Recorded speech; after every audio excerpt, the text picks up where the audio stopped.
Bluegrass music has been around since the middle of the last century, with the first multi-day bluegrass festival held in Fincastle, Virginia in 1965. But its longevity won't guarantee its survival, experts say. Musician Kinney Rorrer hosted the radio program Back to the Blue Ridge on WVTF for 16 years before the show ended in 2017. If you don't get the young people involved, it won't survive. It'll become like an inverted pyramid. It'll be mostly older folks like myself.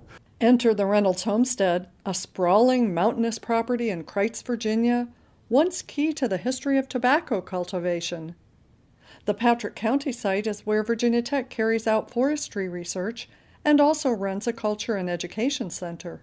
Thanks to a 6-year-old American music concert series and the work of more than half a dozen volunteers, bluegrass bands are connecting with new audiences. Mary Jo Leet is one of those volunteers. She and her husband moved to the area because of the music. The music is part of the culture here. And in Ohio, when you pick up a guitar and sing a song, they sort of look at you like, why are you doing that? Here, it's just part of what happens. There's a dark and a troubled side of life. There's a bright and a sunny side too. The bluegrass concerts offer musicians from around the region a paying gig. Leet says even a small stipend means a lot. This is front porch music and back porch music and homemade music, but it still is worth a price to be out in public and sharing that. Recent concerts have featured family bands such as the Comptons and the Hutchins, and also child prodigy Carson Peters and Iron Mountain from Piney Flats, Tennessee, who played the Grand Ole Opry with Ricky Skaggs when he was 10 years old.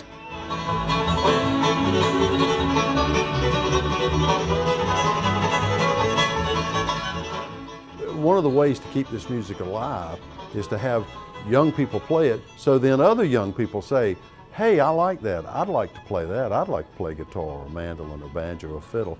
And it inspires them. When you know you're not alone, there are other people who like this as well, your own age and your own culture. The concerts take place throughout the year, except during the dead of winter, and a local radio station replays them a week after they're performed live. 1, 2, 3, 4.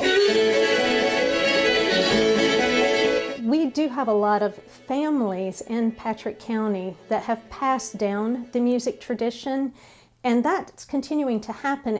The concerts, some held on the homestead property and others at nearby Ferrystone State Park, draw audiences from around the world.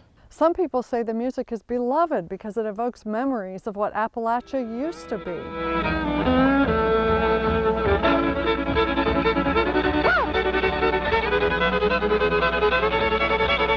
Giving the music a venue, as the Reynolds Homestead does, exposing it to a wider audience too, and giving musicians a chance to kind of exhibit their wares of what they can do, show folks what they can do.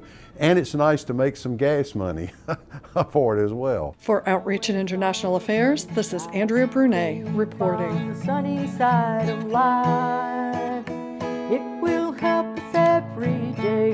It will brighten all our way if we keep on the sunny side of life.